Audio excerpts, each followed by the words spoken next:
here's the first episode of a series I've been thinking about doing this winter for when things get a little bit slow.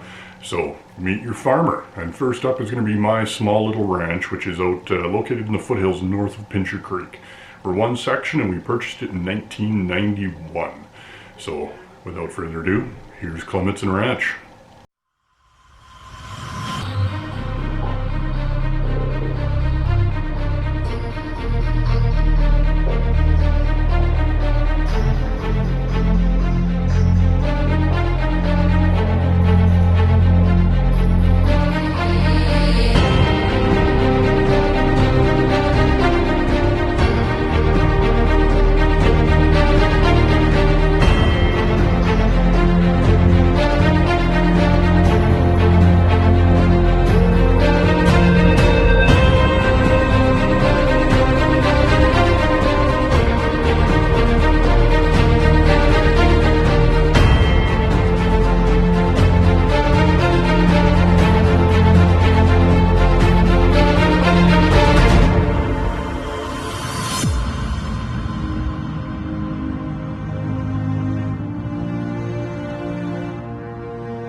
Alright, welcome to Clemitson Ranch. Here's the yard, which is way more grass to mow than I like. Old log house built in 1982 and beautiful windbreak full of sticks every time it blows. And yeah, surrounded by lots of native prairie. Here is a corral system, my barn, ancient old wooden square granary, implement yard.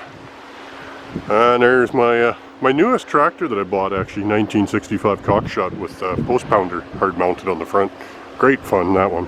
Old gas tractor. And my tiny little workshop and storage shed, and there's a chicken coop back behind it, and there's the what we call the office, the old outhouse. Well, and here's our orchard at the ranch. We got our brush pile, some rhubarb, and we got a bunch of fruit trees, a couple different apple trees, some cranberries and apricots. Suffer a lot of winter kill here, but yeah, and then the usual cottonwoods and poplars, a gravity feed water tank, and our little picnic area. And it's harvest time out here today, so we let the neighbor rent our old alfalfa field. He sprayed it out last fall and he's combining her now. It's barley.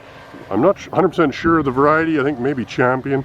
Apparently it's yielding really well, over 100 bushels an acre on dry land, and getting quite a bit of straw out of it too. So he's pretty happy with how things are looking.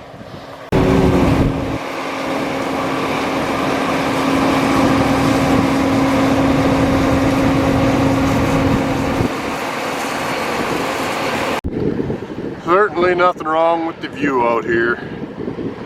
Got a whole pile of straw bales and a lot of nice looking fields in the background. There's some people over here that just got swathed here not too long ago. And of course we've got a beautiful mountain view. Not quite very clear today, but normally you can see them pretty good. And here's why I'm not farming it myself.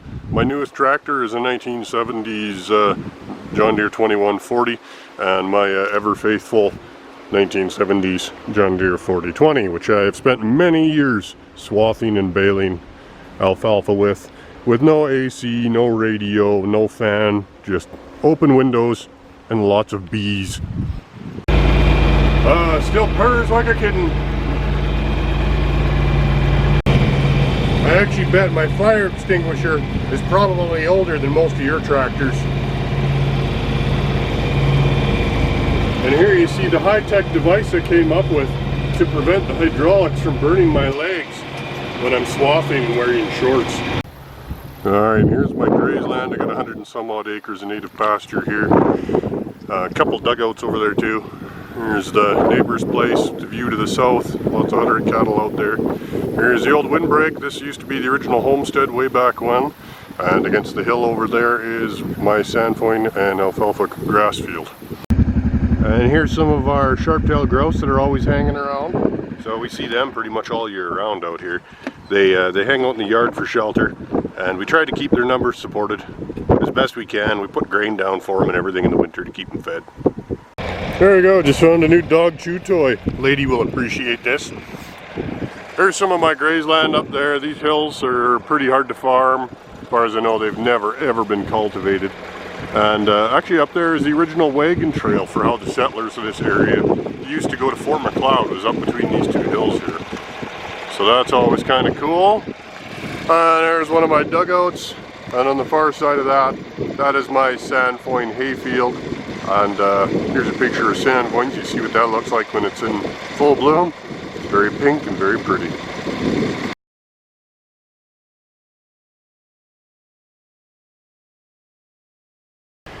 Alright, I don't know about the rest of you guys on farms in southern Alberta here, but it seems like there is a lot of skunks this year. This would be about number 12, I believe, that we've trapped here this year. They're constantly trying to get into my chicken coop. I got a chicken run here, and all the chickens in here. So, prime target for skunks. And there's certainly no shortage of them in this neighborhood. And there's what remains of my cow herd. I've only got about 5 cows now. Just enough to kind of keep grazing some of the equipment yards and pastures and stuff down, and enough calves just to supply meat for the immediate family. Here's my tiny little workshop, which is really more of a tool storage room.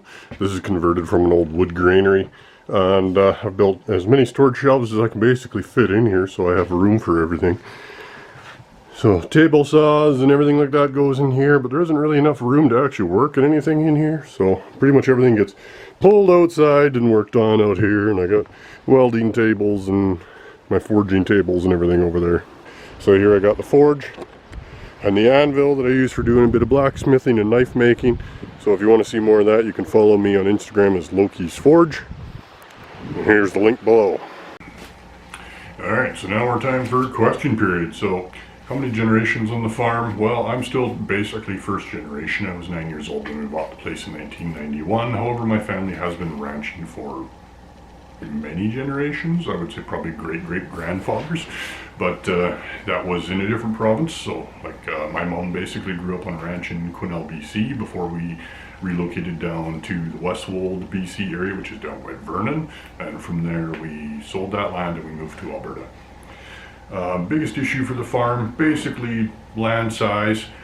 Being one section, it's hard to support a family on that. So I work full-time off the farm, which limits my time on farm. And with the older equipment, I usually have just as much downtime as I do go time, with sometimes having to wait a week, sometimes 2 weeks for parts if the 40/20 breaks down. So basically equipment and land size is my biggest issue. Just in my opinion, with the time that I have available, it doesn't make sense to expand and continue to grow. How has farming changed in my lifetime? Well, I'm still using mostly the same equipment that my mom and dad bought when we bought the place in 1991. So for me, the technology on the farm hasn't changed a whole lot. But for my mom and dad, for example, things have changed quite a bit. In BC, when they started farming, you know, with their parents as children, they were still, you know, doing hay and silage with horses and dump rakes. So very, very different technology for them now to see 500 horsepower tractors out in the field. How do I think ranching will change in the future? Well, I think with the rise of meat-based alternatives and public opinion kind of going against, you know, some of this fear-based marketing such as A&W is putting out there, I think grass-fed organic beef is going to become kind of a premium product. So for ranchers out in my territory, that's going to be a pretty good boon for those guys. There's already quite a few organic producers in the area. Basically, I am as well in everything other than certification, and I will not get certified because I do not agree with that whole approach myself. What do I want to tell consumers? I want to say, don't believe everything you read on Facebook or from natural news. There's a lot of bad information out there, and there's a lot of fear-based marketing with companies or labels such as, the GMO-free butterfly and what A&W is talking about. A lot of that stuff, like A&W, there's more hormones in the burger bun than there is in any burger on the market out there. So anything I say isn't going to convince you otherwise, but I think everybody has to do their own research and come to their own conclusions. Me spouting off and preaching about what I think isn't going to change anybody's minds, and I think as an industry we need to do a better job of being responsible and educating consumers about this. So if you ever have any questions about GMO free or organic or anything, talk to your local farmers, talk to your local agronomists, and base your opinions off that, not necessarily what you read on Facebook. And with that, I guess that's it. So if you liked the video, and if you're a farmer or a rancher, you want to see your place featured on here, drop me a line, and we'll go from there. Bring out the drone, fly around, and have some fun. Play 5 questions. All right, thank you. Thanks for watching. Like and subscribe, and we'll see you next week.